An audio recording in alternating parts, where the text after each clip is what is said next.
चलिए बच्चों, amalgamation of companies में क्वेश्चन नंबर 5 तक मैंने करने को कहे थे। आप लोगों के शायद हो गए होंगे, बहुत इजी थे, इसलिए मैंने कहा था आपको करने के लिए। कोई ना हुआ हो तो अभी पूछ लीजिएगा। मैं क्वेश्चन नंबर 6 से स्टार्ट कर रहा हूँ, और अभी आप 6 के बाद जो मैं 2-4 करवाऊँगा तो उससे और क्लियरिटी आ जाएगी। आप आराम से पहले के 5 कर लेंगे। कहता है strong limited takes over small limited. Strong limited takes over, तो ट्रांसफरी कंपनी कौन हो गई? Strong limited. और ट्रांसफरर कंपनी कौन हो गई? Small limited. ठीक है ना, बेस बना के चला करो। फिर कहता है आगे, the capital of small limited is 1 lakh equity shares of ₹10 each. Small limited की कैपिटल थी 1 lakh equity shares at the rate of 10 each, यानी कि 10 लाख। फिर कहता है the intrinsic values were strong limited 40 रुपये पर शेयर, स्मॉल लिमिटेड 25 रुपये पर शेयर। यानी स्ट्रॉन्ग लिमिटेड का 40 रुपये पर शेयर की इंट्रिंसिक वैल्यू है। इंट्रिंसिक वैल्यू का मतलब होता है इंटरनल वैल्यू। आप कहेंगे सर ज़रा और समझा दीजिए। देखिए, कंपनी में जितनी इक्विटी कैपिटल है और जितना रिजर्व्स एंड सरप्लस है, जब ये ऐड कर दिया जाएगा और इसमें नंबर ऑफ इक्विटी शेयर्स को डिवाइड किया जाएगा तो उसे इंट्रिंसिक वैल्यू कहते हैं। दोबारा समझ लीजिए, इंट्रिंसिक वैल्यू निकालने के दो एस्पेक्ट्स हैं, दो मेथड्स हैं। एक असेट साइड मेथड या मॉडल, एक liability side model. Asset side model क्या कहता है, जरा सुनना मेरी बात ध्यान से। सारी असेट्स की revised fair value on the date of calculating IV, intrinsic value, आप ऐड कर लीजिए। जितनी भी असेट्स हैं आपके पास, वो जितने जितने में बिक जाएंगी आज की डेट में, उन सबको ऐड कर लीजिए। उसमें से लायबिलिटीज को माइनस कर दीजिए, क्योंकि वो बाहर के लोग हैं जिनको आपने ये पैसा चुकाना है। जो बचा उसमें आप प्रेफरेंस शेयर कैपिटल को भी लेस कर दीजिए। अब जो बैलेंस रह गया वो बैलेंस इक्विटी शेयर होल्डर्स के लिए है, और अब आप उसमें जब नंबर ऑफ इक्विटी शेयर्स को डिवाइड कर देंगे तो इंट्रिंसिक वैल्यू पर शेयर आ जाएगी। ये असेट साइड अप्रोच है, जिसमें आपने इक्विटी शेयर होल्डर्स का आज की डेट में कितना पैसा कंपनी में है वो निकालने के लिए आपने क्या किया, दोबारा सुन लीजिए। आपने असेट्स का टोटल लगाया आज की डेट में, उसमें से सारी लायबिलिटीज घटा दी, और अगर प्रेफरेंस कैपिटल है तो वो घटा दी। अब किसका पैसा बचा? इक्विटी शेयर होल्डर्स का ही तो बचा, तो उसमें नंबर ऑफ इक्विटी शेयर्स को डिवाइड कर दिया तो आ गई इंट्रिंसिक वैल्यू पर शेयर। दूसरी लायबिलिटी साइड अप्रोच क्या कहती है?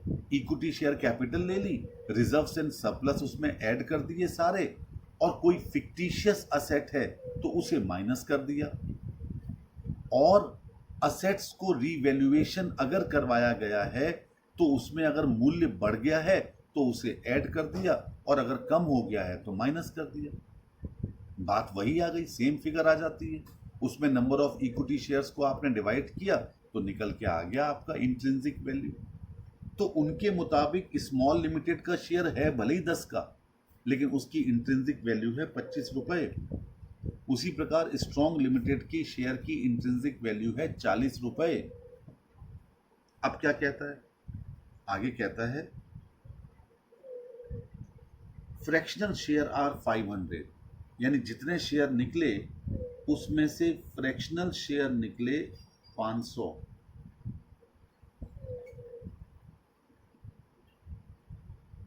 यानी वो शेयर्स जो डेसिमल्स में हैं, अधूरे हैं। कहता है the market value of shares of strong limited was 60। 40 रुपए इंट्रिंसिक वैल्यू है, लेकिन ये मार्केट पे शेयर 60 रुपए का बिक रहा है। कैलकुलेट पीसी, आपको पीसी कैलकुलेट करने को कहा गया है। ध्यान से सुनिएगा, एक बात आपको बता रहा हूं, आगे चल करके अभी कैलकुलेट भी करूंगा। मान लीजिए आपका 0.5 शेयर निकल के आया, कंपनी ने कहा कि हम 4 शेयर्स के बदले में 5 शेयर देंगे। तो मान लीजिए जब इस तरीके से कैलकुलेट किया गया तो किसी बंदे का आधा शेयर आया डेसिमल में 0.5। तो मैं एक क्वेश्चन आपसे पूछना चाहता था कि जिस बंदे का वो शेयर 0.5 आया वो आपसे 5 रुपए लेगा कि शेयर की फेस वैल्यू 10 है, तो मेरा आधा शेयर आया तो 5 रुपए मुझे कैश दे दो, क्योंकि फ्रैक्शनल शेयर के लिए कैश दिया जाता है। या वो आपसे 20 रुपए लेगा क्योंकि 40 रुपए एक शेयर की इंट्रिंसिक वैल्यू आई है, तो 0.5 के लिए 20। या फिर वो आपसे 30 रुपए मांगेगा, यानी शेयर मार्केट में 60 रुपए का है तो उसका आधा शेयर निकला, तो वो आपसे 5 रुपए मांगेगा, 20 मांगेगा या 30 रुपए मांगेगा। अपने दिमाग से जवाब दीजिए, प्रथम सामने बैठा है वो ही दे सकता है, क्योंकि और तो आप लोग सामने हो नहीं जिससे मैं आशा करूं कि आप मुझे बोलकर बताएं। गलत जवाब दिया इन्होंने कहा 20 रुपए, जबकि सही जवाब था 30 रुपए। क्योंकि मेरा शेयर अगर पूरा मिलता तो मैं मार्केट में उसे 60 का बेच लेता ना, तो मेरा आधा शेयर निकला तो आपको मुझे 30 रुपए देने चाहिए। 20 क्यों? मार्केट वैल्यू 60 है भाई। तो कोई भी बंदा अपने शेयर की वैल्यू मार्केट के हिसाब से तय करेगा, वो क्यों लेगा 20? वो तो कहेगा ना कि भाई मेरा 0.5 शेयर अगर मुझे मिल जाता तो मैं मार्केट में 30 का बेच लेता, यानी पूरा शेयर अगर मुझे मिल जाता तो मैं 60 का बेच लेता, तो आधा मेरा मिल रहा है, 30 रुपए दो मुझे। तो आज हमेशा ध्यान रखना, आज के बाद फिर दोबारा कभी ना क्वेश्चन पूछना पड़े, ये फ्रैक्शनल शेयर्स को हमेशा मार्केट वैल्यू से मल्टीप्लाई करके कैश दिया जाएगा, ये बात याद रखना। आज के बाद दोबारा नहीं बताऊंगा, ये इस चैप्टर में कई बार आपको ध्यान में रखनी होगी। अब चलिए हम निकालने जा रहे हैं कैलकुलेशन ऑफ पीसी। अब एक बात बताओ, स्मॉल लिमिटेड का शेयर भले ही 10 रुपए का है, लेकिन वो आपसे कितना रुपया मांगेगा? 25 रुपए पर शेयर, क्योंकि उसके शेयर की इंट्रिंसिक वैल्यू 25 है। तो स्ट्रॉन्ग लिमिटेड भी कहेगा अच्छा, जब तुम अपने 10 के बदले में मुझसे 25 मांग रहे हो तो मेरा शेयर भी 10 का है, लेकिन मेरे शेयर की वैल्यू 40 है तो मैं 40 में दूंगा। तो हमेशा ध्यान रखिए, जब दोनों कंपनी की इंट्रिंसिक वैल्यू दी जाती है तो पीसी का कैलकुलेशन इसी आधार पर किया जाता है। अब लिखिए intrinsic value of small limited 1 lakh into 25, 25 lakh, यानी कायदे में स्मॉल लिमिटेड को 25 लाख रुपए पीसी के रूप में मिलना चाहिए। क्लियर? अब number of shares which strong limited has to issue,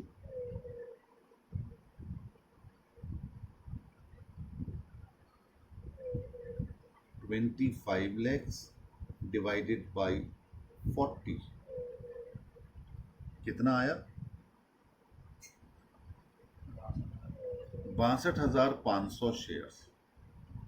यानी कि स्ट्रॉन्ग लिमिटेड को अपने 62,500 शेयर्स इशू करने होंगे, तब जाकर के स्मॉल लिमिटेड का पीसी पे हो पाएगा। इसमें से 500 फ्रैक्शनल शेयर हैं, लेस कर दीजिए, लेस फ्रैक्शनल शेयर्स 500, तो कितने शेयर्स निकल के आ गए? 62,000 शेयर्स, जो कंप्लीटली स्ट्रॉन्ग लिमिटेड को इशू करने होंगे। अब निकालते हैं PC. 62,000 shares at the rate of 40 rupees each, कितना आ गया? 24,80,000, 24,80,000 ऐड कर दीजिए कैश, कितना 500 शेयर्स इंटू 60 रुपए मार्केट वैल्यू के हिसाब से 30,000, पीसी आ गया 25,10,000। अगर ये फ्रैक्शनल शेयर ना होते तो आपके इस सवाल का जवाब होता एग्जैक्टली 25 लाख रुपए। 25-10 क्यों हो गया? क्योंकि 500 शेयर फ्रैक्शनल है और मैंने अभी थोड़ी देर पहले ही बताया कि फ्रैक्शनल शेयर को आप हमेशा मार्केट वैल्यू से मल्टीप्लाई करेंगे। ये गांठ बांध लीजिए। चलिए आगे बढ़ते हैं। क्वेश्चन नंबर 7 आ गया बच्चे। अगर इस क्वेश्चन को आप कर लेंगे तो फिर पीसी में शायद कभी मात नहीं खाएंगे। 8th मुझे करवाना है, वो भी पीसी पर कैलकुलेशन करने वाला है। और 7वां क्वेश्चन खाली अकेले पीसी का नहीं है, बल्कि उस 7वें में 13 केसेस हैं और इससे ज़्यादा केसेस पीसी निकालने के किसी दुनिया में बन ही नहीं सकते। लेकिन हो सकता है साहब, कोई पता नहीं है, लोगों का दिमाग बहुत तेज़ है, कुछ और बना लें। फिलहाल क्वेश्चन नंबर 7 लेके चलते हैं। केस 1, आपसे कहा गया given below is the balance sheet of X limited and Y limited as at 31 March 2001 at which date Y limited was taken over by X limited. तो कौन सी कंपनी बंद हो रही है? Y limited. कौन सी कंपनी खरीद रही है? X limited. अब the market value of an equity share of X limited at present is ₹100। ये कहाँ काम आएगी? जहां फ्रैक्शनल शेयर आएंगे। इसलिए मार्केट वैल्यू हमेशा ट्रांसफरी कंपनी की दी जाती है। अब calculate the amount of PC in each of the following alternative cases. दिमाग में एक बत्ती जला लीजिए, या तो नेट असेट मेथड लगेगा या नेट पेमेंट मेथड लगेगा। दूसरा, असेट्स अगर कही जाएंगी तो असेट्स ली जाएंगी, बिजनेस कहा जाएगा तो असेट्स एंड लायबिलिटीज दोनों ली जाएंगी, कुछ छोड़ने को कहा जाएगा तो हम छोड़ेंगे। तो आप तैयार रहिए। केस 1 कहता है if X limited agrees to take over only the fixed asset of Y limited, only the fixed asset of Y limited and to discharge the PC by issuing equity shares of ₹10 each at a premium of 45 per share।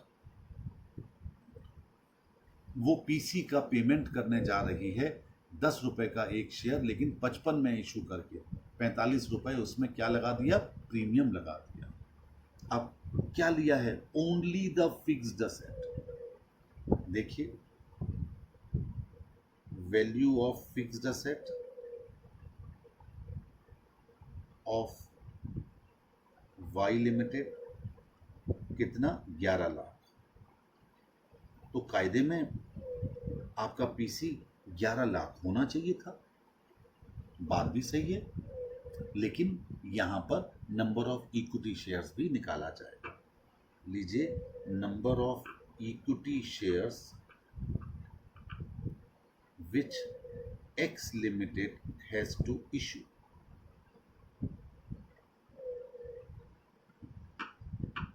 $11 lakh divided by 55, 20,000 shares. कोई fraction नहीं आया। तो अब लिखिए breakup of PC.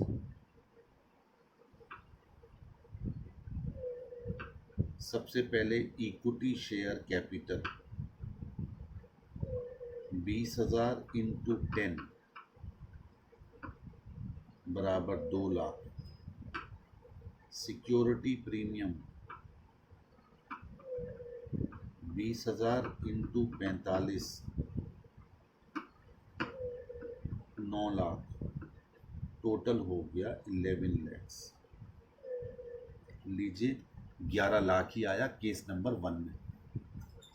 Clear हो गया? अब आइए केस नंबर 2। कहता है if X limited agrees to take over only the assets. अब तक था फिक्स्ड असेट, अब आ गया assets. of Y Limited and to discharge the PC by issuing equity shares of rupees 10 each at a premium of 45 per share. अब लिखिए assets of Y Limited. यहाँ पर पीसी किस आधार पर निकल रहा है? नेट असेट्स बेसिस पर, क्योंकि असेट्स पहले दी जा रही है।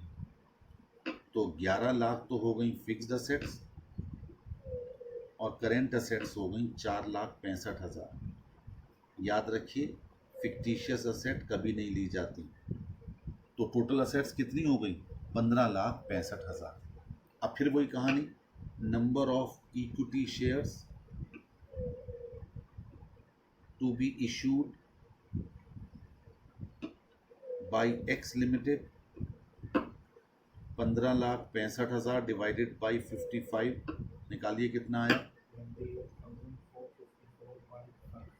28,454.55 कर लीजिएगा, क्योंकि 54 के बाद फिर 5 से ज़्यादा है तीसरी डिजिट। जब तीसरी डिजिट 5 से ज़्यादा होती है तो दूसरी डिजिट को एक बढ़ा देते हैं। ये निकल के आ गया 28,454.55 शेयर्स, यानी फ्रैक्शनल शेयर। अब क्या करेंगे? ब्रेकअप।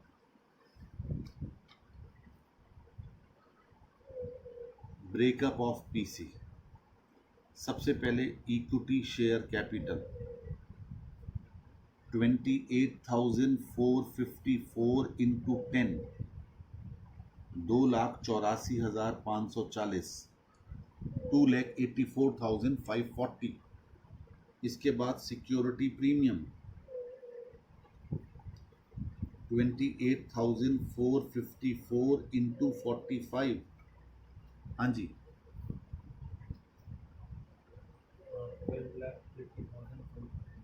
12,80,430 और कैश 0.55 इंटू 100। मार्केट प्राइस 100 रुपये था, 55 रुपये। टोटल कीजिए तीनों,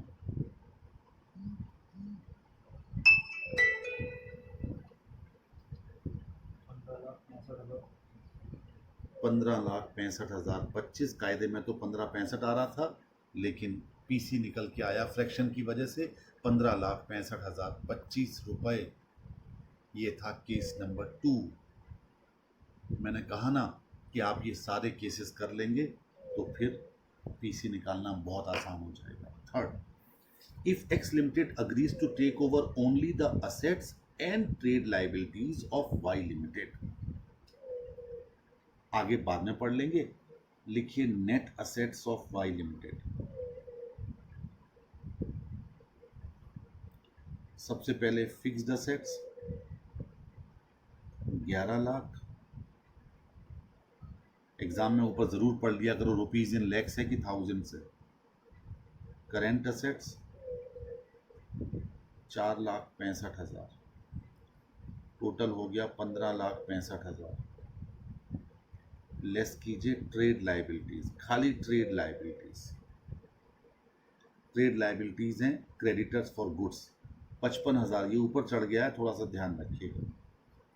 1.10 और 0.55 है तो 55,000 हो गया क्रेडिटर्स, क्योंकि ट्रेड लाइबिलिटीज लेनी है तो इसलिए डिबेंचर्स नहीं लेंगे। तो नेट असेट्स कितनी आ गई?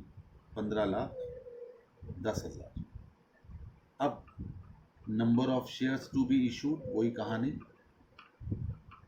15,10,000 डिवाइडेड बाई 55,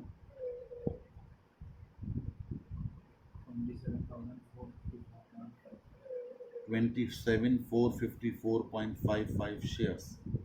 अब क्या कहते हैं, आगे आप पढ़ना पड़ेगा। कहता है and to discharge the PC by issuing equity shares of ₹10 each, 8 paid up at a premium of 47 per share.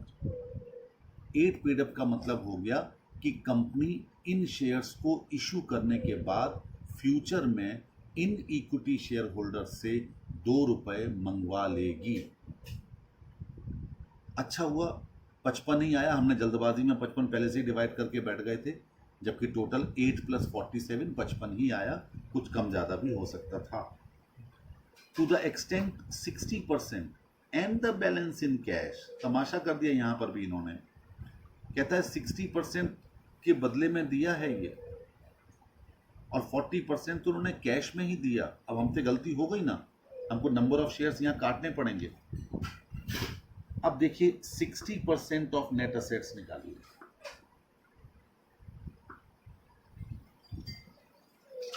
That is 15,10,000। 15,10 का 60%, 9,06,000 के बदले में शेयर्स दिए हैं, तो आपको 9,06,000 के ही नंबर ऑफ शेयर्स निकालने होंगे। Number of shares to be issued by X limited 9,06,000 divided by 55, निकालिए कितना आया।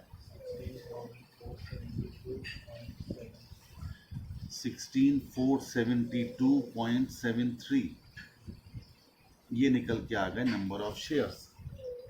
ठीक है, अब करो चलो ब्रेकअप।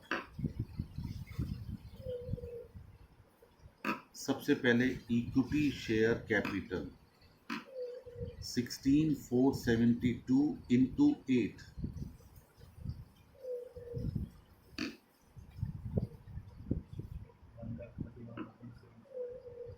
776। अब आइए सिक्योरिटी प्रीमियम 16,472 इंटू 47,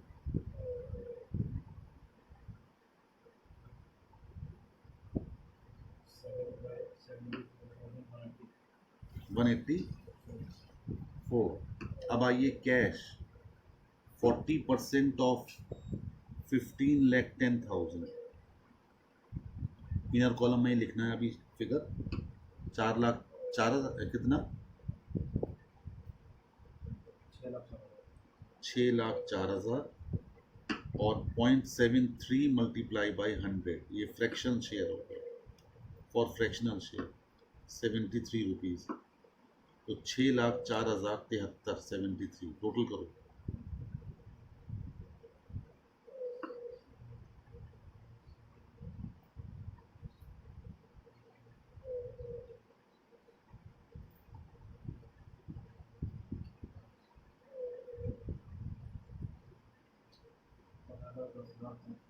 $15,10,033 ये आ गया पीसी।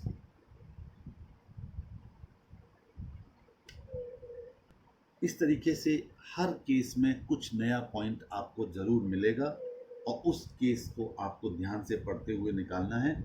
एक दो ट्राई कर लीजिए, क्योंकि अब आपका टाइम हो गया है प्रशांत सर की क्लास का, तो मुझे यहीं वाइंड अप करना पड़ेगा, प्रथम को वहाँ बैठना होगा। तो अब एक दो केस आगे और बढ़ाइएगा, कुल मिला के 13 केस हैं। जितना आप आगे बढ़ जाएंगे उतना अच्छा है, लेकिन 8th क्वेश्चन को टच नहीं करेंगे, 8th मैं ही करवाऊँगा। That's all.